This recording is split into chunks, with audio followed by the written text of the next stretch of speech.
വലിയ പാരമ്പര്യം പേരുള്ള ഈ കോട്ട സെന്റ് തോമസ് ഇടവകയുടെ ഭാഗമാകാം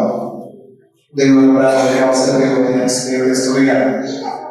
പ്രിയപ്പെട്ട സെക്രട്ടറി ജോസഫ് വായിച്ചു കേട്ട റിപ്പോർട്ട് ഇങ്ങനെ സ്തുതിക്കുകയാണ്.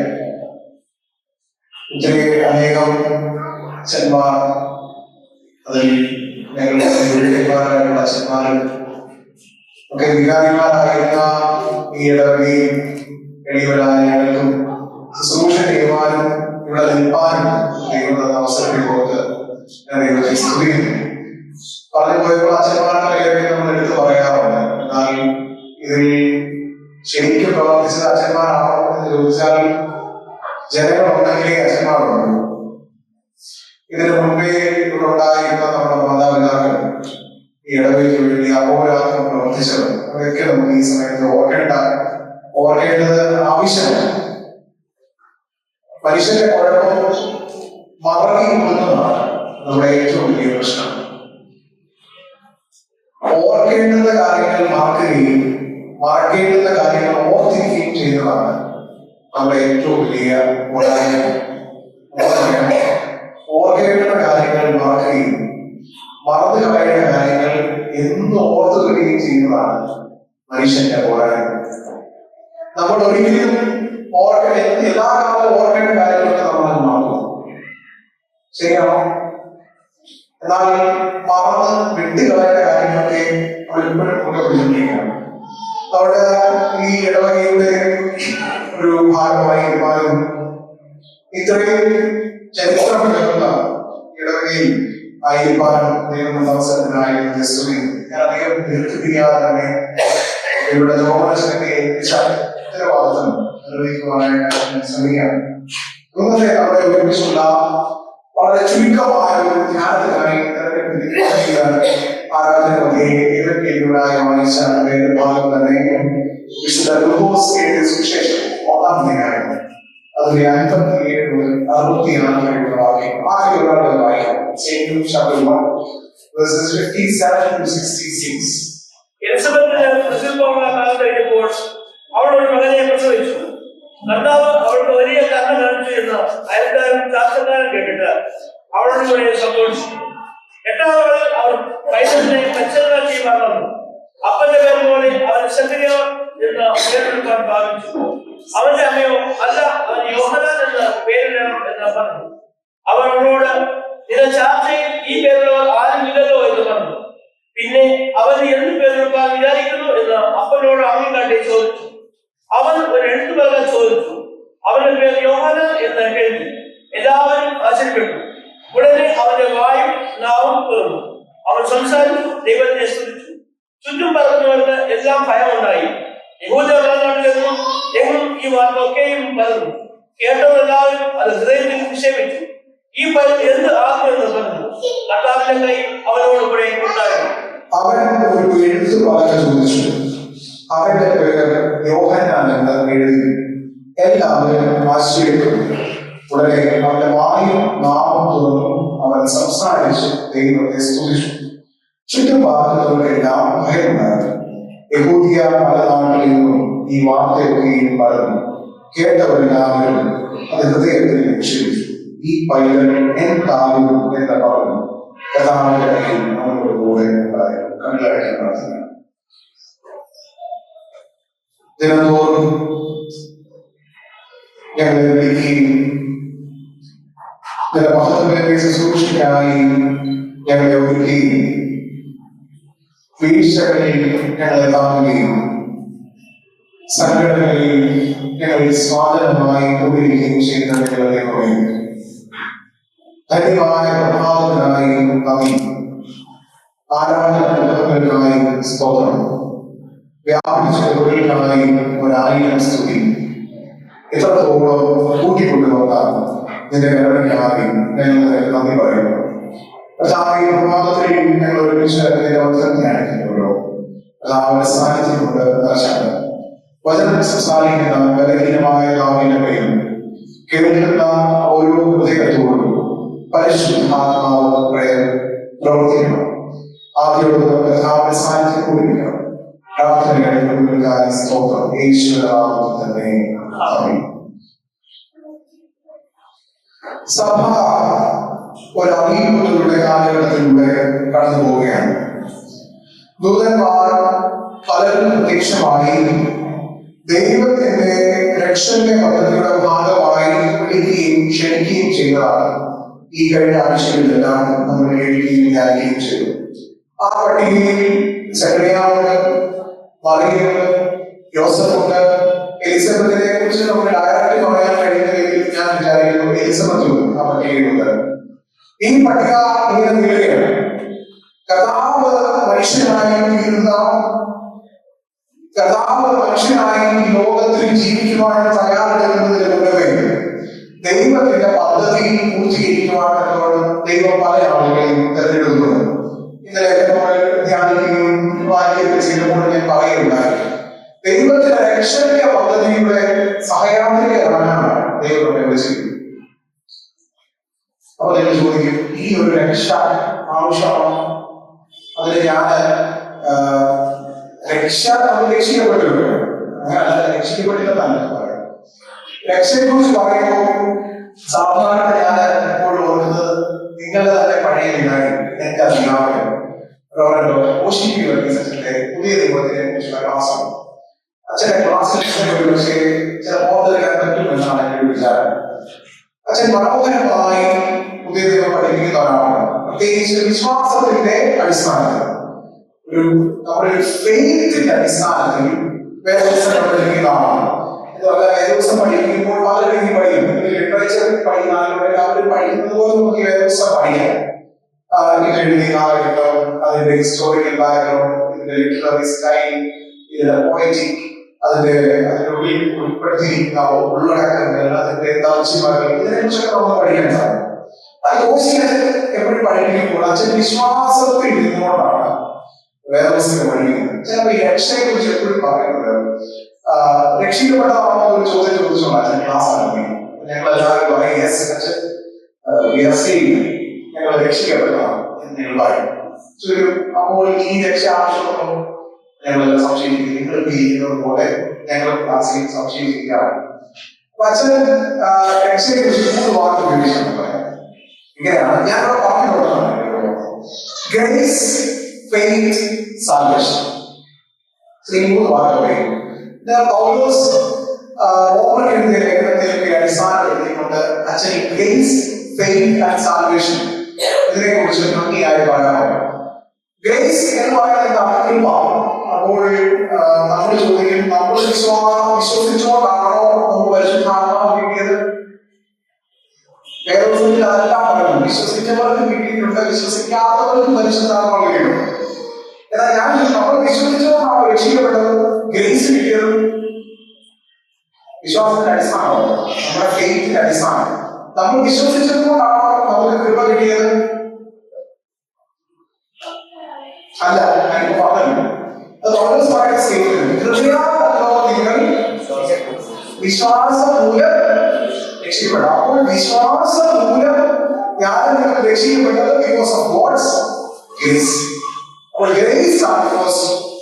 അപ്പോൾ ഗ്രേസിനെ കുറിച്ച് പറയുമ്പോൾ അച്ഛൻ പറയുന്നത് ദൈവം മനുഷ്യനായി, ദൈവം മനുഷ്യനായപ്പോൾ നമ്മൾ രക്ഷിക്കപ്പെടും. നമ്മുടെ പാപങ്ങൾ ക്ഷമിക്കപ്പെടുകയാണ്, നമ്മുടെ പാപങ്ങൾ ക്ഷമിക്കപ്പെടുകയാണ്. That is grace. അപ്പൊ ഈ ഗ്രേസ് വരുന്നത് ബിക്കോസ് ഓഫ് ഗോഡ്സ് ലവ്, ദൈവത്തിന്റെ സ്നേഹം കൊണ്ടാണ് നമുക്ക് ഗ്രേസ് കിട്ടുന്നത്. ഈ ഗ്രേസ് പ്രാപിച്ച ഞാൻ നിങ്ങൾ എന്ത് ചെയ്യുന്നു? ഫെയ്ത്ത്, വിശ്വാസത്തിൽ നിൽക്കുന്നു. അപ്പൊ എന്തിനാണ് വിശ്വാസം? അതിനെക്കുറിച്ച് അച്ഛൻ പറയുന്നത് വിശ്വാസം നമുക്ക് ഉണ്ടാവേണ്ടതിന് ആവശ്യം to stay in this faith, to stay in this grace, ഈ കൃപയിൽ നിലനിൽക്കാനാണ് നമുക്ക് വിശ്വാസം. ഗ്രേസ് ഉണ്ട്. ഈ ഗ്രേസിൽ നിലനിൽക്കാൻ നമുക്ക് എന്ത് വേണം? ഫെയ്ത്ത് വേണം. ആ ഫെയ്ത്തിൽ നമ്മളിങ്ങനെ സ്റ്റേ ഓൺ ചെയ്യുവാണ്. അതുകൊണ്ടാണ് നമ്മൾ വിശുദ്ധമാക്കി വരുന്നത്, ആരാധിക്ക് വരുന്നത്, പ്രാർത്ഥനയ്ക്ക് വരുന്നത്. നമ്മുടെ ഈ വിശ്വാസത്തിൽ നിലനിൽക്കാനുള്ള ശ്രമമാണ്. And that salvation, അത് പറയുന്നത് അൾട്ടിമേറ്റ് സാൽവേഷൻ. ഈ നമ്മൾ രണ്ടാമത്തെ എഴുതുന്നതിൽ നമ്മളെല്ലാവരും എടുക്കപ്പെടുന്ന അതിമനോഹരമായ ഒരു ഗ്ലോറിഫിക്കേഷന് വേണ്ടി ഇതാണ് നമ്മുടെ വിശ്വാസത്തിന്റെ അടിസ്ഥാനം. അച്ഛൻ എപ്പോഴും പറയാറുണ്ട്. അങ്ങനെ ഈ സ്റ്റേജിംഗ് പ്രോസസ്സിലാണ് നമ്മൾ എപ്പോഴും ഒരു വിശ്വാസത്തിന്റെ പ്രോസസ്. ഗ്രേസ് ഓൾറെഡി നമുക്ക് കിട്ടി. ആ ഗ്രേസിനെ ഞാൻ നിങ്ങൾ തിരിച്ചറിയുന്നു. So we are in faith. We are staying in that grace. ആ ഗ്രേസിന്റെ കൂടെ നിലനിൽക്കാൻ നമ്മൾ തയ്യാറാവുകയാണ്. ഇനി നമ്മൾ looking forward to that glorification. നമ്മൾ ഇങ്ങനെ നോക്കി കാണുന്നത് ദൈവത്തിന്റെ രണ്ടാമത്തെ വരവിന് വേണ്ടി ലുക്കിംഗ് ഫോർവേഡ് നോക്കിക്കൊണ്ടേയിരിക്കുകയാണ്. അപ്പോൾ ഈ സ്റ്റേജിൽ ആയിരിക്കുമ്പോൾ ഈ ഫെയ്ത്തിന്റെ അനുഭവത്തിൽ നമ്മൾ ഈ രക്ഷന്റെ പദ്ധതി ഉണ്ടോ? ഉണ്ടെന്നാണ് പറയാം. എല്ലാ നിമിഷവും കർത്താവ് അനേകരെ രക്ഷാനുഭവത്തിലേക്ക് കൊണ്ടുവരാൻ വേണ്ടി പല പദ്ധതികൾ ചെയ്യുന്നുണ്ട്. നമുക്കും അതിന്റെ ഭാഗമായി തീരാൻ കഴിയുന്നുണ്ടോ എന്നുള്ളതാണ് ഇന്നത്തെ ഈ ഭാഗവുമായി ബന്ധപ്പെട്ട് നമുക്ക് ചിന്തിക്കുവാനായിട്ടുള്ളത്. ഇവിടെ എന്താ സ്റ്റോറി? ആരാ പറയാൻ ഈ സ്റ്റോറി? കുട്ടികൾ ആരും ഈ സ്റ്റോറി പറയാൻ ആരോടുണ്ട്? ഇത് ആരെക്കുറിച്ചാണ് ഈ വേദവസം പറയുന്നത്? സന്ദർശിക്കാണോ? അല്ല, വിജയികള് എനിക്ക് സന്തോഷമല്ല. വിജയികളെ സന്ദർശിക്കാണെന്നാണ് വിജയികളെ വിശ്വസിക്കുന്നത്. പ്രായമായവർ ഇടയ്ക്ക് ഓർക്കുന്നത് നല്ലതാണ്. ഒരു ഇതിന്റെ കഥാണ് ഒരാളെ ആരെക്കുറിച്ചാണ് പറയുന്നത്? ആരെങ്കിലും പറഞ്ഞത് എന്ത് സന്തോഷത്തിന് ജോൺ ദ ബാപ്റ്റിസ്റ്റ്, യോഹന്നാൻ സ്നാപകൻ, യോഹന്നാൻ സ്നാപകൻ എന്നൊക്കെ നമ്മൾ പറയുന്ന ഈ ജോൺ ദ ബാപ്റ്റിസ്റ്റ് ജനിച്ച് അവൻ പേരിടുന്ന പ്രോസസ്സാണ് അല്ലെ? പേരിടുന്ന പ്രോസസ്സാണ്. അതാണ് നമുക്ക് കാണാനായിട്ട് കഴിയുന്നത്. അപ്പോൾ ഇതിന് മുമ്പേ ഒരു സ്റ്റോറി ഉണ്ട്. ആ സ്റ്റോറിയിലാണ് ധൂപം കാണാനുള്ള തടുത്തു വീഴുന്നു. സഖറിയാവ് പുരോഹിതൻ ധൂപം കാണാൻ കർത്താവിന്റെ ആലയത്തിലേക്ക് പോകുന്നു. ആലയത്തിൽ പോകുമ്പോൾ എന്താ സംഭവിക്കുന്നത്? ദൂതൻ പ്രത്യക്ഷപ്പെടുന്നു. പ്രത്യക്ഷപ്പെട്ടിട്ട് കുറച്ച് കാര്യങ്ങൾ അവർ പറയുന്നു. അത് വിശ്വസിക്കാൻ ഉൾക്കൊള്ളുവാൻ കഴിയാതെ സഖറിയാവുന്നു. അപ്പോൾ ദൈവം പറയുന്നത് സംഭവിക്കുവോളം നീ ഉണ്ടായിരിക്കും, ഊമനായിരിക്കും എന്ന് പറയുന്നു. ഇറങ്ങി വരുന്ന സഖറിയാവിനെ കണ്ടപ്പോൾ ജനം മനസ്സിലാക്കി ഇവന് ദൈവത്തിന്റെ അരുളപ്പാട് ലഭിച്ചു. അവൻ പിന്നീട് വീട്ടിലേയില്ല. ഇനി എന്താ വിടുന്നത്? ഇന്നാണ് 9 മാസവും 9 ദിവസവും 8 ദിവസമായി കഴിയുമ്പോൾ 9 മാസം 9 ദിവസം 8 ദിവസം കറക്റ്റ് ജനിച്ചാൽ എനിക്കറിയില്ല, ദിവസം പറയുന്നില്ല. നോർമൽ ഡെലിവറി ആണെങ്കിൽ അന്ന് സിസേറിയൻ ഒന്നും ഇല്ലാത്തതുകൊണ്ട് നോർമൽ ആണെന്ന് പ്രതീക്ഷ. 9 മാസം 9 ദിവസം 8 ദിവസം 8ാമത്തെ ദിവസം 7 ദിവസം കഴിഞ്ഞ് 8ാമത്തെ ദിവസമാണ് മനുഷ്യൻ. അന്നാണ് ആര് കിട്ടുന്നത്? ഈ സ്നാപകയോഹന്നാൻ പിതാവായ സഖറിയാവ് സംസാരിക്കുന്നതാണ്. എന്തിനാണ് സംസാരിക്കുന്നത്? ഇവന്റെ പേര് എന്താണെന്ന് പറയാനാണ് ഇവനെ ഇവിടെ സംസാരിക്കുന്നില്ല. വളരെ ചുരുക്കി എഴുതി കഴിഞ്ഞ് കാണുന്ന സംഭാഷണമൊക്കെ അവിടെ വരുന്നുണ്ട്. വിശദമായിട്ട് വേദവസനം കൊടുത്തിട്ടുള്ള കഴിഞ്ഞൊക്കെ നമ്മൾ കാണുന്നുണ്ട്. എന്നാൽ ഇവിടെ എന്താണ് ഈ ഭാഗം നമ്മൾ പറയാൻ ശ്രമിക്കുന്നത്? ഞാൻ ഇതിന്റെ ഒരു ഫാമിലി പെർസ്പെക്റ്റീവിലാണ് ചെയ്യുന്നത്. ഇതൊരു പെർസ്പെക്റ്റീവ്, ഫാമിലി പെർസ്പെക്റ്റീവാണ് ചെയ്യുന്നത്. ഞാൻ പറയുന്ന എല്ലാ കുട്ടികളും, every child is A gift of God. ദൈവത്തിന്റെ ദാനം. ഇവിടെ ഷാലിൻ പോയ ദൈവമാണ്. ഷാലിനെ ഞാൻ ഓർക്കുന്നുണ്ട്. ഞാനിവിടെ പ്രാർത്ഥിച്ചാണ് ഷാലിനെ കുഞ്ഞിനെ വേണ്ടി ഞാനിവിടെ പ്രാർത്ഥിച്ചാണ്. അപ്പൊ ഇവിടെ ഏറ്റവും കൊച്ചു കുഞ്ഞ ഷാലിന്റെ മോനാണോ ഇപ്പോൾ ഷാലിൻ ഇപ്പോൾ ഏറ്റവും കുഞ്ഞ നമ്മുടെ കുഞ്ഞാണ്. 2 മാസമായിട്ടോ അല്ലേ? 2 months അല്ലേ? 5 months അത്രയായില്ലേ? ഞാൻ 2 മാസമായി. ശരി.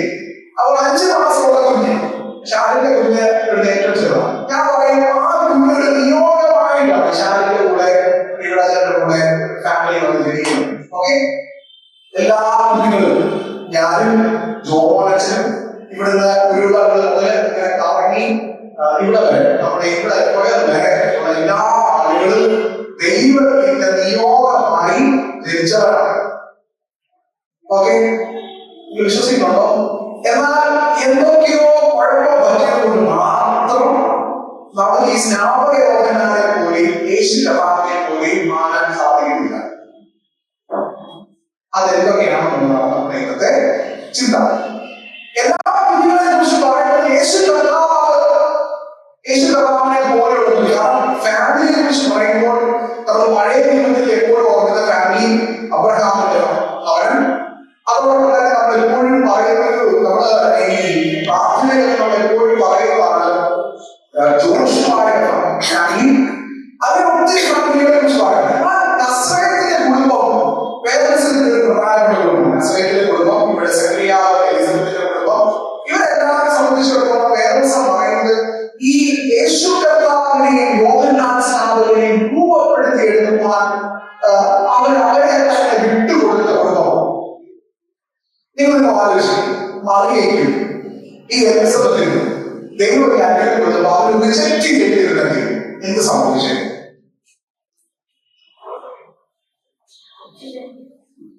What will happen when they reject this grace?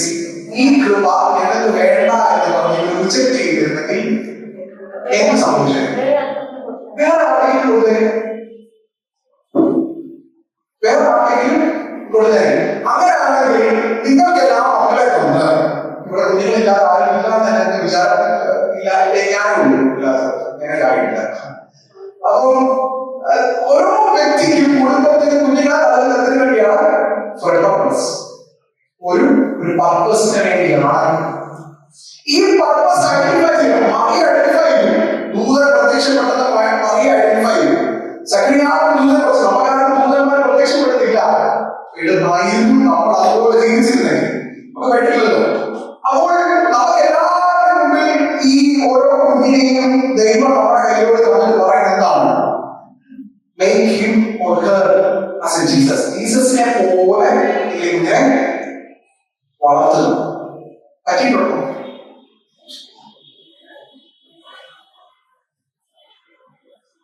എനിക്ക് 32 വയസ്സ് 33 വയസ്സാകുമ്പോൾ ഫെബ്രുവരി എനിക്ക് ഓടിച്ചാണ്.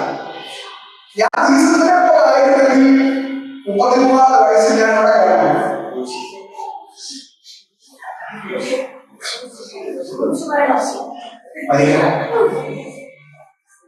യോഹന്നാൻ സ്നാപകൻ തല വെട്ടി താഴ്ത്തി വെച്ചു.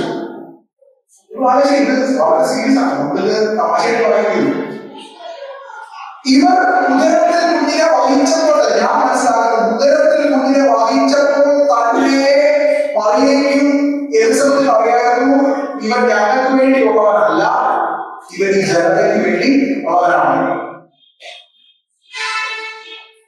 അത് വേദപുസ്തകത്തിൽ വളരെ ഭംഗിയായിട്ട് ഒരു അമ്മയെ കുറിച്ച് നമുക്ക് വേദപുസ്തകം കാണാൻ പറ്റും. ഭയങ്കര ഭംഗിയായിട്ട് പറയുന്നത് അത് ശമൂവേലിന്റെ അമ്മയാണ്. ശമൂവേലിനെ കിട്ടിയപ്പോൾ ഒരു വർഷം കൂടി മാറിയപ്പോൾ ശമൂവേലിനെ കൊണ്ട് ദേവാലയത്തെ കുറിച്ച് പറഞ്ഞു, ഇവൻ ഞങ്ങൾക്കുള്ളതല്ല, ഇസ്രായേൽ ജനതയ്ക്ക് വേണ്ടി ഉള്ളവരാണ്. നമ്മളാണെങ്കിലും എന്റെ കുഞ്ഞ്, എന്റെ മോൻ, എന്റെ മോള് അല്ലേ, ഒരു മഴ കൊള്ളാനോ വെയിൽ കൊള്ളാനോ ഒരു പൊടി പറ്റാൻ പോലും നമ്മള് സമ്മതിക്കുന്നില്ല. ഇല്ലാതെ വിഷയം കയറുന്നത് നമുക്കത് എക്സ്പെക്ട് ചെയ്യാൻ പോലും പറ്റത്തില്ല. വിഷയം കയറാൻ നാളെ വിഷയം കയറുക എന്നുള്ള സെൻസിലല്ല ഞാൻ പറയുന്നത്.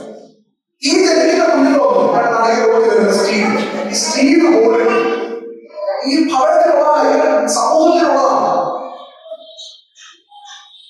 നമ്മൾ പക്ഷെ എന്താ ചെയ്യുന്നത്? നമുക്ക് വേണ്ടി ആക്കി തീർക്കുകയാണ്, നമ്മളെ ആക്കി തീർക്കുകയാണ്. ദൈവം പദ്ധതി ആർക്ക് വേണ്ടിയാണ്? ദൈവത്തിന് വേണ്ടിയും ദൈവജനത്തിന് വേണ്ടിയും ഉപയോഗിക്കുവാൻ വേണ്ടിയാണ്. അങ്ങനെയെങ്കിൽ എല്ലാ കുഞ്ഞുങ്ങളും ഒരു നിയോഗത്തോടെ ജനിക്കുന്ന നമ്മളൊരു വിത്ത് വിതച്ചു. ആ വിത്തിനുള്ളിൽ തന്നെ ഓൾറെഡി ആ പർപ്പസ് എഴുതിയിട്ടുണ്ട്. എന്താണ്? ഇത് വിളിച്ച് കായ്ച്ചു വരുമ്പോൾ ഈ വിത്തിന്റെ ഗുണത്തിലുള്ള മരം ഉണ്ടാവും, അതിൽ നിന്ന് ഫലം കിട്ടും. ആ സീഡിന്റെ പർപ്പസ് ആണ്. അങ്ങനെ എല്ലാ കുഞ്ഞുങ്ങളുടെ പർപ്പസ് ആണ്. ഈ പർപ്പസ് ഈ കുഞ്ഞുങ്ങളിലേക്ക് പകർന്നു കൊടുക്കുവാൻ കഴിയാതെ പോകുമ്പോഴാണ് നമ്മളെന്ത് പറയുന്നത്, നമ്മുടെ കുഞ്ഞുങ്ങൾ യേശു കർത്താവിനെ പോലെയും യോഹന്നാൻ സ്നാപകനെ പോലെയും ആവാതെ. അങ്ങനെയെങ്കിൽ കുഞ്ഞുങ്ങൾക്ക് വേണ്ടിയാണോ ഈ പ്രസംഗം? അല്ല, അമ്മമാർക്ക് വേണ്ടി അപ്പന്മാർക്ക് വേണ്ടിയുമാണ് ഈ ഭാഗം നമ്മളോട് സംസാരിക്കുന്നത്. ഈ ഭാഗത്ത് ഇത് നിങ്ങൾ രണ്ടാം ഭാഗം ഭാഗത്ത് വായിച്ചു കേട്ടതാണ് ഞാൻ വിചാരിക്കുന്നത്. അവിടെ തിമോഥെയോസിനെ കുറിച്ചാണ്. തിമോഥെയോസിന്റെ അമ്മയും വലിയ പേശയെ കുറിച്ചും അവിടെ പറയുന്നത്. അവർ പകർന്നു കൊടുത്ത വിശ്വാസത്തിന്റെ വെളിച്ചം കൊണ്ടാണ് തിമോഥെയോസ് എന്തായിരിക്കുന്നത്, തിമോഥെയോസ് ആയിരിക്കുന്നത്. ഓക്കെ, അപ്പോൾ ഞാൻ ചോദിക്കുന്നത്, as A family, as A parent, നമുക്ക് നമ്മുടെ കുഞ്ഞുങ്ങളിലേക്ക് ദൈവപരാണി പറയുന്നത് പോലെ ദൈവത്തിന്റെ പർപ്പസ്, രക്ഷണീയ പദ്ധതി ട്രാൻസ്ഫർ ചെയ്യാൻ കഴിയും. ഞാനിപ്പോൾ കുറച്ച് പഠനത്തിലാണ്, ദിവസമല്ല, സെക്യുലർ ഒരു ചെറിയ പഠനം ഞാൻ പറഞ്ഞുകൊണ്ടിരിക്കുന്നുണ്ട്. അവിടെ നിങ്ങൾ എഡ്യൂക്കേഷൻ ഫീൽഡ് ആയതുകൊണ്ട് കുറച്ചുകൂടി പഠിക്കാമെന്ന് വിചാരിക്കുന്നു. ഞാൻ ഓരോ ദിവസവും അതിനെക്കുറിച്ച് പഠിക്കുകയും ചെയ്യുമ്പോഴും ഈ എഡ്യൂക്കേഷനെ കുറിച്ച് ഞാനിങ്ങനെ പഠിക്കുകയാണ്. ഈ കഴിഞ്ഞ ദിവസമാണ് എനിക്ക് പലതും എനിക്ക് വ്യത്യാസം. Learning, knowledge, intelligence and schooling, ഇതൊക്കെ എഡ്യൂക്കേഷൻ ആണ്.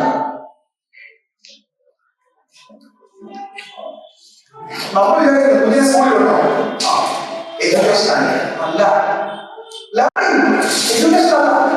എഡ്യൂക്കേഷൻ ഒരു ചെറിയ പാർട്ടുണ്ട്. എഡ്യൂക്കേഷൻ എന്ന് പറയുന്നത് പർപ്പസീവ് പ്രോസസ്.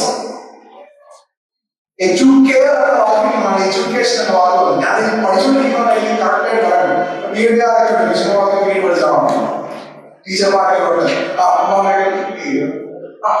ടീച്ചറാണോ, ടീച്ചേഴ്സ് അറിയാം. എഡ്യൂക്കേഷൻ സ്കൂളിംഗ് എഡ്യൂക്കേഷൻ അല്ല, സ്കൂളിംഗ് എഡ്യൂക്കേഷൻ അല്ല. എഡ്യൂക്കേഷൻ എന്ന് പറഞ്ഞാൽ പർപ്പസീവ് ആൻഡ് കണ്ടിന്യൂസ് പ്രോസസ് ആണ് പറയുന്നത്. അപ്പൊ പർപ്പസ് ഉണ്ട്. നമ്മൾ പക്ഷെ എന്താ ചെയ്യുന്നത്, ഈ എല്ലാ എഡ്യൂക്കേഷനെ കുറിച്ച് പറയുന്ന എല്ലാ കുഞ്ഞുങ്ങളിലും എന്തോ പർപ്പസ് ഉണ്ട്. ഗാന്ധിജിയുടെ സ്റ്റേറ്റ്മെന്റ് തന്നെ അങ്ങനെയുണ്ട്. എന്താ പറയുന്നത്, ഒരു കുഞ്ഞിനുള്ള കഴിവിനെ പുറത്തേക്ക് കൊണ്ടുവരുവാൻ വേണ്ടി കുറച്ച് ആളുകൾ പ്രവർത്തിക്കണം. അവിടെ തമ്മിൽ അവരെ തല്ലി കുറെ കാര്യങ്ങൾ കാണാൻ കഴിയും. അതുകൊണ്ട് ഡിസിഷൻ എഡ്യൂക്കേഷൻ അത് സ്കൂളിലാണ്, അത് ലേണിംഗ് ആണ്. എഡ്യൂക്കേഷൻ പർപ്പസ് ആണ്. ക്യാരക്ടർ ഉണ്ടാവണം, അവർ വാല്യൂസ് ഉണ്ടാവണം, പർപ്പസ് ഉണ്ടാവണം. അവർ ആ പർപ്പസിനെ അവർ നിലനിൽക്കണം. ഇവർ ഈ സൊസൈറ്റിയുടെ ഭാഗമാണ്. ഈ സമൂഹത്തിന് പ്രയോജനം. അങ്ങനെ ഈ രാജ്യം വളരണം, ദേശം വളരണം, കുടുംബം വളരണം, സമൂഹം വളരണം. That is the purpose of our education system. നമ്മുടെ എല്ലാ എഡ്യൂക്കേഷൻ സിസ്റ്റം. എന്നാൽ അത് പൂർത്തീകരിക്കുന്നെങ്കിൽ എഡ്യൂക്കേഷൻ നമ്മൾ പറയാൻ ലേണിംഗ് പ്രോസസ്. നമ്മൾ ഈ ആനയെ കൊണ്ടും ഈ സർക്കസിലൊക്കെ ആനയെ കൊണ്ടും സിംഹത്തിനെ കൊണ്ടും ചെയ്യിപ്പിക്കുന്നത് പോലെ ഒരു വ്യത്യാസം. അപ്പോൾ ഇവിടെ ദിവസം പറയുന്നു, ഈ യോഹന്നാൻ സ്നാപകനായിരിക്കുന്നത് യേശു കർത്താവായിരിക്കുന്നത് ബിക്കോസ് ഓഫ് ഹിസ് പേരൻസ്. ഈ മാതാപിതാക്കൾ കാരണം അതെന്തൊക്കെയാണെന്നുള്ളത് നമുക്ക് ചിന്തിക്കാം. ഒന്ന്, ഫസ്റ്റ് പോയിന്റ്, ഈ ഭവനത്തെ കുറിച്ച് നമ്മൾ പറയുമ്പോൾ ഈ ഭവനം ദൈവവചനം പങ്കിടേണ്ടുന്ന ഭവനമായി, പങ്കിട്ട ഭവനമായി. അങ്ങനെ പറയാൻ പറ്റും. ഈ ഭവനം ദൈവവചനം പങ്കിട്ട ഭവനം. നമ്മുടെ ഭവനം തന്നെയാണ് ദൈവവചനം പങ്കിടേണ്ടുന്ന ഭവനാഭിഷേകം ഉണ്ടാകണം. നമ്മുടെ ഫാമിലിയിൽ ദൈവത്തിന്റെ വചനം, ഗോസ്പൽ ഷെയറിംഗ് എന്നൊരു പ്രോസസ് അനിവാര്യമാണ്.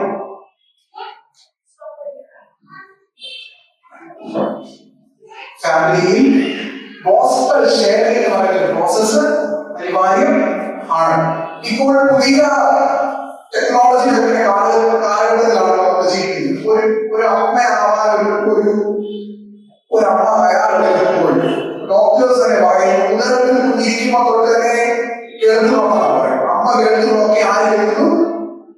കുഞ്ഞ് കേൾക്കുന്നു. അമ്മ കഴിക്കുന്നതൊക്കെ കുഞ്ഞിനെ വരുന്നു. മെഡിക്കൽ ഫീൽഡിലുള്ളവരൊക്കെയാണത് എസ് പറയുന്നത്.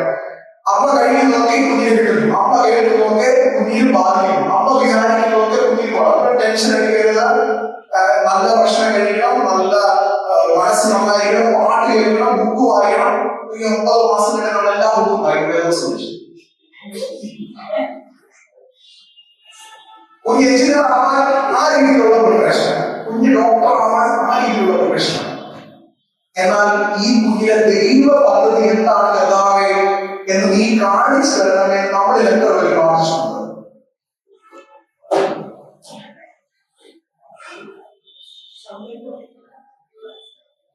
നമുക്ക് തന്ന കുഞ്ഞിനെ ദൈവമേ എന്താക്കി തീർക്കണമെന്ന് നീ ആഗ്രഹിക്കുന്നുണ്ട്. അത് നീ എന്നോട് സംസാരിക്കുന്നുണ്ട്. 9 മാസം സ്ത്രീകളാണ്, 9 മാസം കുഞ്ഞിനെ വയറ്റി വേറെ നടന്നുള്ളൂ. നിങ്ങൾ ചോദിച്ചിട്ടുണ്ടോ ദൈവത്തോട് ഇവൻ എന്താവണം അല്ലെങ്കിൽ ഇവൻ എന്താവണം, നീ എങ്ങനെയാണ് ആഗ്രഹിക്കുന്നത്? എനിക്ക് പറഞ്ഞു തരുമോ? ചോദിക്കാൻ പറ്റുള്ളൂ. ഒരു പക്ഷെ പറ്റിക്കാണ് അത് ചോദിക്കാതിരിക്കുന്നതാണ്. നമ്മളിപ്പോ യുവതലമുറയിലുണ്ടല്ലോ വിവാഹത്തിന് വേണ്ടി കാത്തിരിക്കുന്നവർ, വിവാഹത്തിന് ഇപ്പോൾ വിവാഹത്തിന് വേണ്ടി ഇപ്പോൾ വിവാഹത്തിന് തയ്യാറെടുക്കുകയാണ്. കുഞ്ഞുങ്ങളൊക്കെ റെഡിയായിക്കൊണ്ടിരിക്കുന്നു. നിങ്ങളോട് ചോദിക്കുകയാണ്, മകളെ നിങ്ങൾ ഒരു പാരന്റാണ്, ഫാമിലി ആയിട്ട് താമസിക്കുന്നു, നിങ്ങൾക്ക് ദൈവം ദാനമായി കുഞ്ഞുങ്ങളെ തരുമ്പോൾ ആ കുഞ്ഞ് എന്ത് പർപ്പസിന് വേണ്ടിയാണെന്ന് ദൈവത്തോട് ചോദിച്ച് വാങ്ങാൻ നിങ്ങൾക്ക് കഴിയുന്നത് ഈ ഭവനത്തിന് കഴിയും. ബിക്കോസ് ഈ ഭവനം ദൈവവചനം പങ്കിട്ട ഭവനമായിരുന്നു എന്ന് നമുക്ക് കാണുവാനായിട്ട് കഴിയുന്നു. Family is a place to share God's word gospel. പ്രതിസന്ധികളെ തരണം ചെയ്യുവാൻ ഇവർ ഈ വചനം ഉപയോഗിച്ചു. ഈ ഭാഗത്ത് വളരെ കൃത്യമായിട്ട് നമ്മൾ വായിക്കുമ്പോൾ ഈ എലിസബത്തിനെ കുറിച്ചും സക്കറിയാവിനെ കുറിച്ചും നമ്മൾ ഒരു വൃദ്ധരായിരുന്നെങ്കിലും അവരെ കുറിച്ച് പറഞ്ഞൊരു ടൈറ്റിൽ ഉണ്ടാവുകയായിരുന്നു. അതെന്താണ്?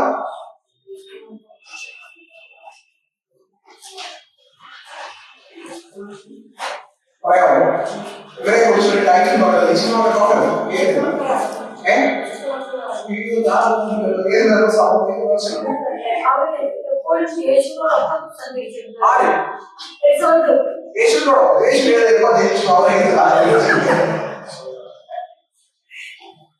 അവരെ കുറിച്ച് പറയുന്നത് അച്ഛനോട് പ്രസംഗിച്ചാണോ എഴുതിയിട്ടുള്ളത്? സെക്രട്ടറിയെ കുറിച്ച് പ്രസംഗിച്ചാണ്.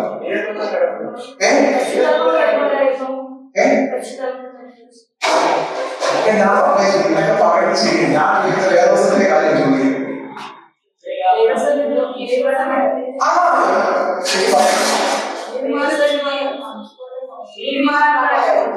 നീതിമാൻ വേറെ ഒന്നാക്കിയതിനെ കുറിച്ചും സക്രിയാവിനെ കുറിച്ചും പറയുന്നത് ഭാവിക്കും.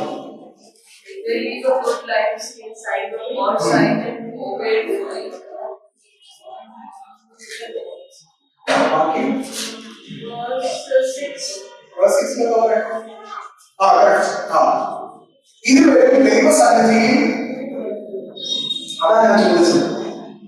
നിങ്ങൾ വളരെ ശരിയാണ്, തെറ്റാണ്. പക്ഷെ തെറ്റാണല്ലോ, കർത്താവിനോട് തെറ്റാണ്. ഇതുവരെ ദൈവസന്നിധിയിൽ നീതിയുള്ളവരും അടുത്തതായി കേൾക്കേണ്ടത് കർത്താവിന്റെ സകല കൽപ്പനകളിലും ന്യായങ്ങളിലും കുറ്റമില്ലാത്തവരായി നടക്കുന്നവരുമായിരുന്നു. എന്ത് കർത്താവിന്റെ ന്യായങ്ങളും കൽപ്പനകളും God's commandments, ദൈവത്തിന്റെ കൽപ്പന. അപ്പോൾ ഇവര് ഇത് ഫോളോ ചെയ്ത ആളുകളാണ്. ആര്? എലിസബത്തും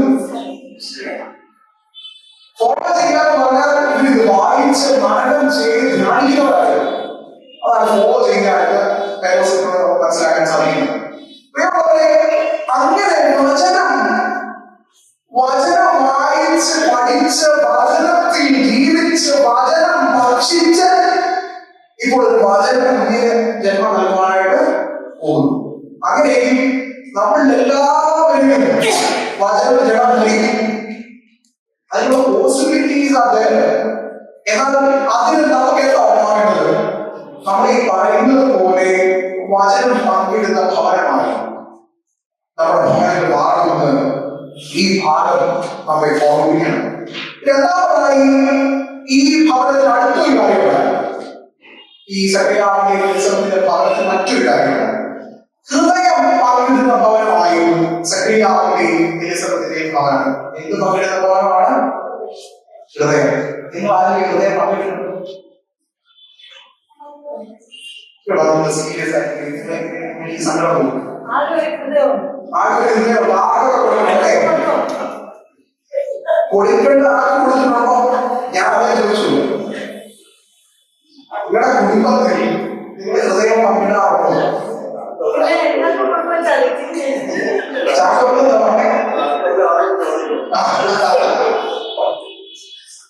ഹൃദയം പങ്കിടാറുണ്ടോ? ഇപ്പൊ ഇരുന്നുണ്ടോ എന്ന് ഞാൻ ചോദിക്കില്ല. ഒത്തിരി റിസർച്ചിലേക്ക് പോകട്ടെ. ഫാമിലി ഹൃദയം പങ്കിടേണ്ട ഇടമാണ്. അതിനൊരു കാരണമുണ്ട്. ഞാൻ വെറുതെ വേദപുസ്തകത്തിൽ ഒരു സംഭവം ഉണ്ട്. അതിന്റെ ബേസിലാണ് ഞാൻ വായിച്ചത്. ഇവിടെ സക്രിയാവും എലിസബത്തും ഹൃദയം പങ്കിട്ടതാണ്. ഇത് വലിയ ഈ കൊണ്ടുണ്ട്. ഇതിനെ ചിരിച്ച് നമ്മള് നിസ്സാരമായി നമ്മൾ കാണാം. പക്ഷെ ഇത് ഒത്തിരി മീനുണ്ട്. ഇവിടെ സക്രിയാവ് മിണ്ടാവാൻ എന്നാണ് രൂപകാരണം കയറി ഇറങ്ങി വന്നപ്പോൾ സക്രിയാവ് മിണ്ടാതെയായി. കുഞ്ഞ് ജനിച്ചു. 8-ാം നാൾ പരിചേതനയാണ്. 7 ദിവസം കഴിഞ്ഞ് 8-ാം ദിവസം പരിചേതനയാണ്. നാട്ടുകാരും വീട്ടുകാരും ചാർച്ചക്കാരൊക്കെ വീട്ടിൽ പോയി. കുടുംബക്കാരെല്ലാം എത്തി. പേരിടൽ അപ്പം തുടങ്ങാൻ പോകും. ആ പുസ്തകത്തിൽ അവിടെ ചെന്ന് അച്ഛൻ പേര് വായിക്കുന്ന ആ പ്രോസസ് ഉദ്ദേശമാണ്. പേരിടാൻ പോവാണ്. അപ്പം വീണ്ടത്തില്ല. അവരെല്ലാവരും ഒരു മനസ്സോടെ പറഞ്ഞു. സക്രിയാവല്ലേ ഇടാൻ പോകുന്നത്? അപ്പൊ ആരാ നല്ലത്? ആരാ പറഞ്ഞു? എലിസബത്ത് പറഞ്ഞത്. അവനെന്താ പറയുന്നത്? ഈ ദൂതനല്ലമാണ് ആകെ കിട്ടിയത്.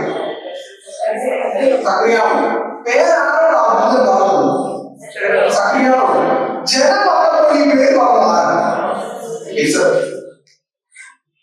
നമ്മുടെ വീട്ടിൽ ഇതൊന്ന് ചോദിച്ചൊന്ന് പോകാമോ? ഈ സംഭവം നമ്മുടെ വീട്ടിലെ സംഭവിക്കുന്നെങ്കിൽ നമ്മളെന്താണ് സംഭവിക്കും? അമ്മയ്ക്കൊരു ഇഷ്ടം, അപ്പനൊരു ഇഷ്ടം.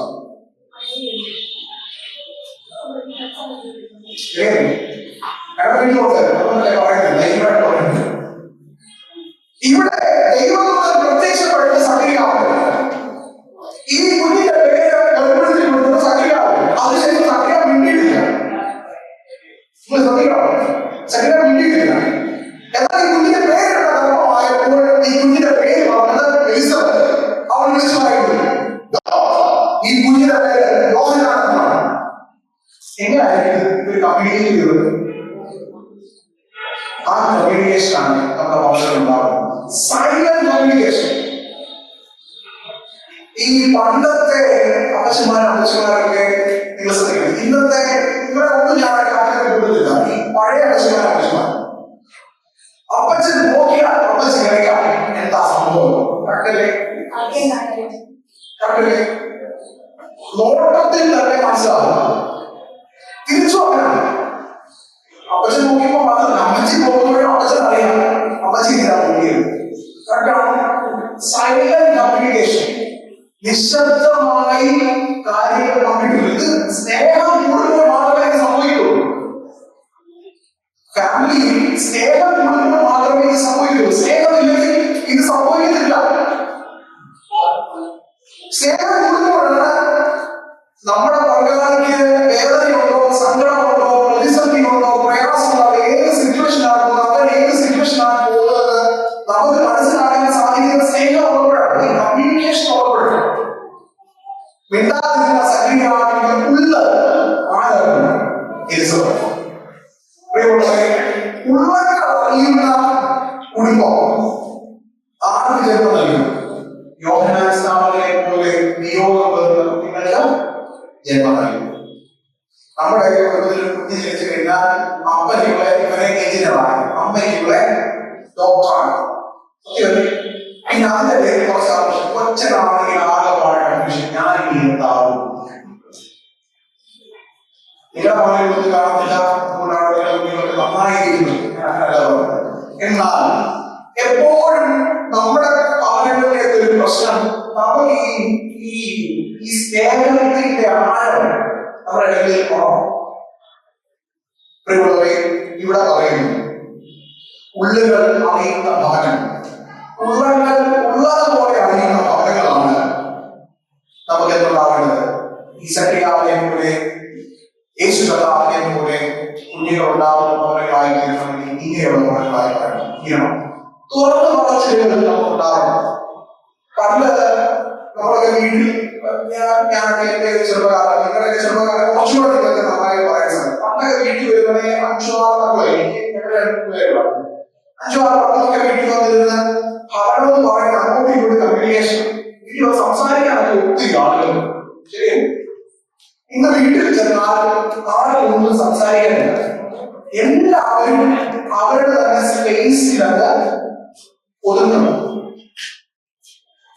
ഒരു ക്യാപ്സ്യൂൾ പോലെ ഒരു മൊബൈൽ ഫോൺ ഉണ്ടെങ്കിൽ ഒരു ക്യാപ്സ്യൂൾ പോലെ അവർ അവരുടെ ലോകത്തിലേക്കാണ് പോവുകയാണ്. എവിടൊക്കെയാ ചെല്ലുന്ന അറിയാൻ പറ്റുന്നത്. അങ്ങനെ ഉണ്ടാകുമ്പോൾ എന്താ സംഭവിക്കുന്നത്? തമ്മിലുള്ള കമ്മ്യൂണിക്കേഷൻ ബ്രേക്ക് ചെയ്യപ്പെടുകയാണ്. തമ്മിലുള്ള നെറ്റ്വർക്കിംഗ് ബ്രേക്ക് ചെയ്യപ്പെടുകയാണ്. അതുപോലെ കുഞ്ഞുങ്ങളുടെ വളർച്ചയിൽ പേരൻസ് തമ്മിൽ എത്രമാത്രം ആഴമായ കമ്മ്യൂണിക്കേഷൻ പുലർത്തുന്നു അപ്പോൾ മാത്രമേ ആ കുഞ്ഞിന്റെ നിയോഗത്തെ കുറിച്ച് തിരിച്ചറിയുവാനും കണ്ടെത്തുവാനും മാതാപിതാക്കൾക്ക് കഴിയുകയുള്ളൂ. നമ്മുടെ ഭാഗങ്ങൾ തുറന്നു പറച്ചിലുള്ള ഭവനമാണ് എന്നുള്ളത് നമ്മൾ പരിശോധിക്കേണ്ട ആവശ്യം. ഞാൻ അവസാനിപ്പിക്കുകയാണ്. ഈ ഭവനത്തെ കുറിച്ച് നമ്മൾ വായിക്കുന്നു. ലാസ്റ്റ് പാർട്ട് നമ്മൾ ഈ വായിച്ച ഒരു 66-ാമത്തെ വാക്യം 63 തൊട്ടുള്ള വാക്യങ്ങൾ എഴുത്തുകാരൻ ചോദിക്കുന്നു. യോഹന്നാന്റെ പേരെഴുതുന്നു. നാമം തുറന്നു വായു നാമം തുറന്നു അവൻ സംസാരിച്ചു ദൈവത്തെ സ്തുതിച്ചു. ചുറ്റും പാർക്കുന്നവർക്കെല്ലാം ഭയമുണ്ടായി. യഹൂദന്മാരൊക്കെ ഈ വാർത്ത പറഞ്ഞു. ഇതിലെന്താ പറയുന്നത്? കേട്ടവരെല്ലാവരും അത് ഹൃദയത്തിൽ സംഗ്രഹിച്ചു. ഇതിലെ പറഞ്ഞു ഈ പൈതൽ എന്താണ് എന്ന് അവർ തമ്മിൽ പറയുന്നു. അവരുടെ മൂന്നാമതായി ഈ ഭവനത്തിന്റെ പ്രത്യേകത, ഈ ഭവനം സന്തോഷവും സന്താപവും രണ്ടൊരുമിച്ചാണ്. സന്തോഷവും സന്താപവും പങ്കിട്ട അയൽവർഗ ബന്ധങ്ങൾ സൂക്ഷിച്ച ഭവനമാണ്. സന്തോഷവും സന്താപവും പങ്കിടുന്ന അയൽവർഗ ബന്ധങ്ങൾ സൂക്ഷിച്ചു. ഈ ഫാമിലിയിൽ ഈ കുഞ്ഞിന്റെ പേരുള്ള കാരണമായപ്പോൾ വെരി കൺസേൺ. ഈ കുഞ്ഞിന്റെ പേര് അറിയാൻ ഈ ചുറ്റുപാടുള്ളവർ ഭയങ്കര ആകാംക്ഷയാണ്. കാരണം ഈ എലിസബത്തും സക്രിയാവും അതുപോലുള്ള നെറ്റ്വർക്കിംഗ് അവരുടെ ഉള്ളിൽ മാത്രമല്ല, ഈ നെറ്റ്വർക്കിംഗ് അവരുടെ പരിസരങ്ങളിലേക്കും വ്യാപിച്ചിരുന്നു. നിങ്ങളെ ഈ വളരെ കാര്യം നമ്മൾ ഫ്ലാറ്റുകളും ഒക്കെ താമസിക്കുന്ന ആളുകളാണ്. നിങ്ങള് പുറത്തൊരു സ്ഥലമാണ്, കാര്യങ്ങളുമായിട്ട് ബന്ധം ഉണ്ടായിരിക്കാം ഇല്ലായിരിക്കാം. അതുകൊണ്ട് നിങ്ങൾ തെറ്റാണെന്നല്ല ഞാൻ പറയുന്നത് എന്ന് അറിയുന്നു. കുഞ്ഞുങ്ങളുടെ വളർച്ചയിൽ അയൽപക്കത്തിൽ വളരെയധികം പ്രാധാന്യമുണ്ട്. അത് ഞാനൊരു എക്സാമ്പിളിലൂടെ പറയാം. ഞാൻ 8, 9, 10 പഠിച്ചത് ഞങ്ങളുടെ നാട്ടിലെ തന്നെ സർക്കാർ സ്കൂളിലാണ് പഠിച്ചത്. സർക്കാർ സ്കൂളാണ്. വീട്ടിൽ നടന്നു പോകാൻ ദൂരമുണ്ട്. അപ്പം രാവിലെ 10 മണിക്കാണ് സ്കൂള്. ഞാൻ ഒരു 9:15 ആകുമ്പോൾ നടന്നു പോകും. സ്കൂളിൽ ചെല്ലും. വൈകിട്ട് 4 മണി വരെ സ്കൂളുണ്ട്. 4:30 ആകുമ്പോൾ അവിടെ കളിച്ച് ഫുട്ബോൾ കളിച്ച് 4:30 തിരിച്ച് നടന്ന് വീട്ടിൽ വരും. ഇതാണ് നമ്മുടെ ഡെയിലി റൂട്ടീൻ. അപ്പൊ ഈ ഓരോ വഴിക്ക് ഒത്തിരി കടകളുണ്ട്, ഒത്തിരി ആളുകളുണ്ട്, പല സ്ഥലങ്ങളുണ്ട്. അപ്പൊ ഞാൻ ഇവിടെ ഒരു 10 മിനിറ്റ് താമസിച്ചാൽ എന്റെ വീട്ടിലാണ് ഞാൻ ഇവിടെ പോയത്. നിങ്ങൾ ഈ കണക്ട് ചെയ്യണം. നിങ്ങളുടെ കാലഘട്ടം നമ്മളൊരു 15 മിനിറ്റ് താമസിച്ചാൽ എന്റെ വീട്ടിൽ അറിയാം ഞാൻ ഇവിടെ പോയത്. കാരണം അറിയോ, ഞാൻ എങ്ങോട്ടെങ്കിലും മാറി കണ്ടാൽ ആ പരിസരത്തുള്ള എന്റെ അയൽവാസികളുള്ള ആളുകൾ വീട്ടിൽ പറയും ചെറുക്കനാണ് അതുവഴി പോകുന്നത് കണ്ടാലും കേട്ടോ. സത്യമല്ലേ?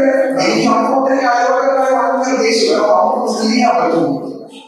ഓട്ടത്തെ വീട്ടിൽ വിളിച്ച് പറയും. പക്ഷെ അന്ന് എനിക്ക് അതിന്റെ അർത്ഥം മനസ്സിലായില്ല. ഇന്ന് എനിക്ക് അതിന്റെ അർത്ഥം മനസ്സിലാവും.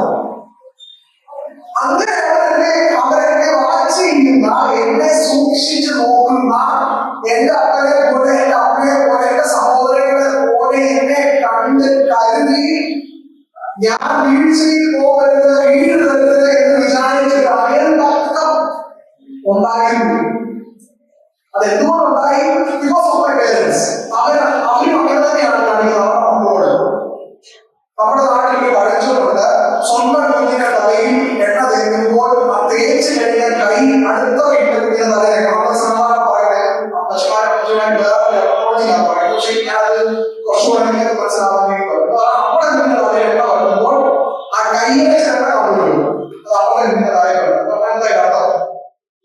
നമ്മുടെ കുഞ്ഞിന് സ്നേഹം കൊടുക്കുന്നത് പോലെ അയൽവാസികളുടെ കുഞ്ഞിനും സ്നേഹം കൊടുക്കണം.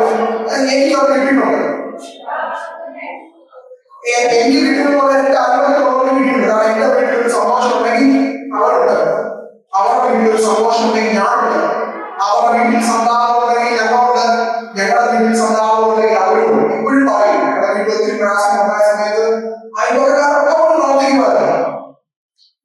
അവരിപ്പോഴും പറഞ്ഞ ഞാൻ ചെറുപ്പത്തിൽ അവരെ കാണുന്നതിനെ കുറിച്ചൊക്കെ ഇപ്പോഴും അവർ എന്നെ കാണുമ്പോൾ പറയാറുണ്ട്. ഇതേപോലെ ഈ അയൽപക്കത്തിൽ എന്ത് ചെയ്യുന്നു, നമ്മുടെ കുഞ്ഞുങ്ങളെ ഈ രക്ഷണീയ പദ്ധതിയുടെ ഭാഗമായി വളർത്തിക്കൊണ്ടുവരുന്നതിൽ അവർ വലിയ റോളുണ്ട്. അങ്ങനെ ഇവർ ഇതിൽ പങ്കാളികളാകണമെങ്കിൽ നമുക്ക് ഇതിനോടുള്ള ആറ്റിറ്റ്യൂഡ് എങ്ങനെയാണെന്നുള്ളത് നമ്മുടെ നെയ്ബേഴ്സിനോടുള്ള നമ്മുടെ ആറ്റിറ്റ്യൂഡ്. നിങ്ങളുടെ നെയ്ബേഴ്സിനോട് നിങ്ങൾ നല്ല രീതിയിലുള്ള ബന്ധം അല്ലെങ്കിൽ അവരെവിടെയും പോട്ടെ എന്ന് അവർ ചിന്തിക്കും. ശരിയാണോ? നശിച്ചു പോകണമെന്നായിരിക്കും നമ്മളോട് വൈകാരികമുള്ളവരുടെ ചിന്ത. നമ്മളെ കണ്ടില്ലേ, അവർ സന്തോഷിക്കും, നമ്മുടെ സങ്കടത്തിൽ അവർ സന്തോഷിക്കും, നമ്മുടെ സന്തോഷത്തിൽ അവർ ദുഃഖിക്കും. എന്നാൽ യഹൂദിയ നാട്ടിലെ സക്രിയാവിന്റെയും എലിസബത്തിന്റെയും ഭവൻ, ഈ ഭവനം നന്നായിക്കൊണ്ട് ബന്ധം സൂക്ഷിച്ചതുകൊണ്ട് ഇവരുടെ സന്തോഷത്തിൽ സന്തോഷിക്കുവാനും ഇവരുടെ സന്താപത്തിൽ സങ്കടപ്പെടുവാനും അയൽപക്കങ്ങൾക്ക് സാധിച്ചു എന്ന് വേദപുസ്തകത്തിന്റെ വരികൾക്കിടയിലൂടെ വായിക്കുമ്പോൾ നമുക്ക് മനസ്സിലാക്കാൻ സാധിക്കുന്നുണ്ട്. ഈ ഭവൻ നല്ല അയൽപക്ക ബന്ധങ്ങൾ ആസ്വദിച്ചു. പണ്ടൊക്കെ ഈ നാട്ടിൻപുറങ്ങളിലൊക്കെ ഈ ബന്ധങ്ങൾ കാത്തു സൂക്ഷിക്കാൻ കോമൺ പോയിട്ടുണ്ട്. ഞങ്ങളുടെ നാട്ടിൽ ആൾക്കാരാണ് എല്ലാ വീട്ടിലും ആവശ്യമാരും അവിടെ വന്നിരുന്ന് സംസാരിക്കും. ഞങ്ങൾ സംസാരിക്കുന്നത് ഇപ്പം ആൾക്കാരെ കാക്കയല്ലാതെ പട്ടിയല്ലാതെ ഒരു ജീവിയോ ഇല്ല. നാട്ടുകാർക്ക് ഭയങ്കര സങ്കടമാണ്. 6-7 മണിയാവുമ്പോൾ ലൈറ്റ് നിർത്തും, ഒരു മനുഷ്യനില്ല പോലും. ചില സമയത്ത് പേടി തോന്നും. ഞാൻ കറക്റ്റാ പറഞ്ഞത്, ഇനിയിപ്പോ നാട്ടിൽ പേടി പറഞ്ഞത് ആരുമില്ല. നമ്മുടെ ബന്ധങ്ങളൊക്കെ കാത്തുസൂക്ഷിക്കുന്ന ഇടങ്ങളും ബന്ധങ്ങളൊക്കെ നിലനിർത്തിയിരുന്ന ചില നിമിഷങ്ങളും നമ്മൾ ഈ കാലഘട്ടത്തിലെല്ലാം നഷ്ടപ്പെട്ടിട്ടുണ്ട്. Because we only focused on ourselves. നമ്മളിലേക്ക് തന്നെ നമ്മളിങ്ങനെ ചിന്തകളും നമ്മുടെ നോട്ടങ്ങളും നമ്മളിലേക്ക് തന്നെ ചുരുക്കുന്നതാണ് ഈ കാലഘട്ടത്തിലുള്ള പ്രശ്നം. എലിസബത്തിന്റെ ഭവനം സന്തോഷവും സന്താപവും പങ്കിടുന്ന അയൽപക്ക ബന്ധങ്ങൾ സൂക്ഷിക്കുന്നവരാണ്. 3 കാര്യങ്ങളാണ്. ഈ ഫാമിലിയുടെ അവർ സുവിശേഷം പങ്കിട്ട ഭവനം, ദൈവവചനം പങ്കിട്ട ഭവനം. 2 ഹൃദയം പങ്കിട്ട ഭവനം. പാരന്റ്സ് തമ്മിൽ ഹൃദയം പങ്കിട്ടു ഉള്ളുകൾ അറിഞ്ഞ ഭവനം.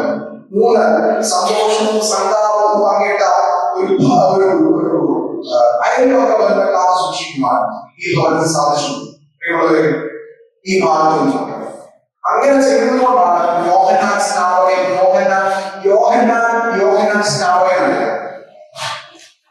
അങ്ങനെ ചെയ്യുന്നതുകൊണ്ടാണ് യേശു ക്രിസ്തുവായത്. രണ്ടിന്റെയും മീനിങ് അറിയാവുന്ന പ്രതീക്ഷയിലാണ് യേശു ക്രിസ്തു ഉപയോഗിച്ചത്. യേശുവിന്റെ പേരാണ് പറഞ്ഞത്. ക്രിസ്തു എന്ന വാക്കിന്റെ അർത്ഥത്താണ്. ക്രിസ്തു എന്ന വാക്കിന്റെ അർത്ഥത്താണ്. ക്രിസ്മസ് ആഘോഷിക്കുന്നത്, കടന്നാൾ ആഘോഷിക്കുന്നത് നിങ്ങൾക്ക് പദവിയില്ല, പേര് പറഞ്ഞോ, വിധി പറഞ്ഞോ, അഭിഷിക്കണം, അനോയിന്റഡ്. ക്രിസ്തു എന്ന വാക്കിന്റെ അർത്ഥം അനോയിന്റഡ്. യേശു എന്ന വാക്കിന്റെ സാൽവേഷൻ എന്നാണ് വാക്കിക്കുന്നത്. യേശു ക്രിസ്തു ആയത് യോസഫും മാറിയെ ഓർക്കുന്നു. യോഹന്നാൻ സ്നാപകനായത് എലിസബത്തും സക്രിയാവുന്നു കൂടെ ആശുപാണ്. നമ്മുടെ കുഞ്ഞുങ്ങളെ ദൈവം ഉദ്ദേശിച്ച ഉദ്ദേശം പൂർത്തീകരിക്കണമെങ്കിൽ നമുക്കൊരു ചുറ്റുപാട് ഉണ്ടാകണം, നല്ല പേരൻസ് ഉണ്ടാകണം, ഗോസ്പൽ ശൈലിയിൽ ഫാമിലി അറ്റ്മോസ്ഫിയർ ഉണ്ടാകണം, ഹൃദയം പങ്കിടുന്ന ഒരു കുടുംബാദേശം ഉണ്ടാകണം. ഞാൻ പറഞ്ഞു നമ്മുടെ സ്റ്റീവ് നല്ല കുഞ്ഞാൻ വളർന്നുണ്ട്. നമ്മുടെ ഓടി നടക്കുന്ന കൊച്ചുണ്ട്. നമുക്ക് എല്ലാവരും ഭയങ്കര രസമാണ്. ഓടി നടന്നാലും നമുക്ക് അവനെ സന്തോഷമാണ്, സ്നേഹമാണ്. ആരെ കണ്ടിട്ട് എനിക്ക് അസൂയ തോന്നുന്നു. അത് സ്നേഹിക്കാൻ എത്രയോ അമ്മച്ചമാരായി എത്ര സഹോദരങ്ങൾ എടുത്തോണ്ട് ഈ കരുതാൻ ഞങ്ങളുടെ പള്ളിയിൽ വലിയ പള്ളി ആയതുകൊണ്ട് ഒരുത്തം വേണ്ടി ആ ഭയങ്കര ശബ്ദമാണ്. കോഴി സമസ്വൃത്തിയാവുന്ന മണ്ണുരുട്ടി കളയും പേടിച്ചിട്ടാ പറയും. അതുകൊണ്ട് അങ്ങനല്ല, ആ ഒറ്റ എഴുതുള്ളതുകൊണ്ട് നിങ്ങൾക്ക് എല്ലാവരും സ്നേഹമാണ്. അവൻ നല്ലൊരു കുഞ്ഞായി വളരട്ടെ. ഞാൻ പറഞ്ഞത് ഇങ്ങനെ വേണം നമ്മുടെ കുഞ്ഞുങ്ങൾ വളർത്തപ്പെടണം. പള്ളികളിൽ കൊണ്ടുവന്ന് നമ്മുടെ ആരാധനകളിൽ കൊണ്ടുവന്ന് ഈ ആരാധന അനുഭവത്തിൽ കൂട്ടായ്മ അനുഭവത്തിൽ നിലനിന്ന് വളർന്ന് അവരുടെ ദൈവോദ്ദേശം നിറവേറുവാൻ അവരുടെ ദൈവോദ്ദേശം നിറവേറുവാൻ ഇടയായിരിക്കും. അങ്ങനെയുള്ള അത്യാവശ്യങ്ങൾ ഒന്നുകൂടി 50 വർഷം മുതലുള്ള ഈ ഫാമിലി ചെറിയ ഫാമിലി അല്ല, എല്ലാവരും ചേർന്ന് ഒരു വലിയ ഫാമിലിയായി നമ്മുടെ കുഞ്ഞുങ്ങൾ ഇതിനിടയിലൂടെയാണ് വളർന്നത്. നമ്മുടെ യുവതലമുറ ഇന്ന് ഈ അച്ഛനും ഓഫീസും പോലെ എല്ലാ കാര്യങ്ങളിലും ആദ്യമുള്ളവരുടെ നിൽക്കുന്നതിന് കാരണമാണ് അവർ ഓടിക്കളിച്ച് പോകുന്നവരാണ്. ഇതിനോട് അവർക്ക് സ്നേഹമുണ്ട്. അതുകൊണ്ടാണ് ദൂരത്ത് നോക്കി അവരെ കറക്റ്റ് സമയമാകുമ്പോൾ ഓടി വരുന്നത്. അങ്ങനെയുള്ള അറ്റ്മോസ്ഫിയർ നൽകുവാൻ ഇടവകയായി കുടുംബമായി നമുക്ക് സാധിക്കട്ടെ. പ്രാർത്ഥനയും ആശംസിക്കുകയും ചെയ്തു നിർത്തുന്നു. എനിക്ക് അവസരം നൽകിയ അച്ഛനോട് ഇടവശങ്ങളോട് നന്ദി അറിയിച്ചുകൊണ്ട് ഞാൻ വാക്കുകൾ നിർത്തുന്നു.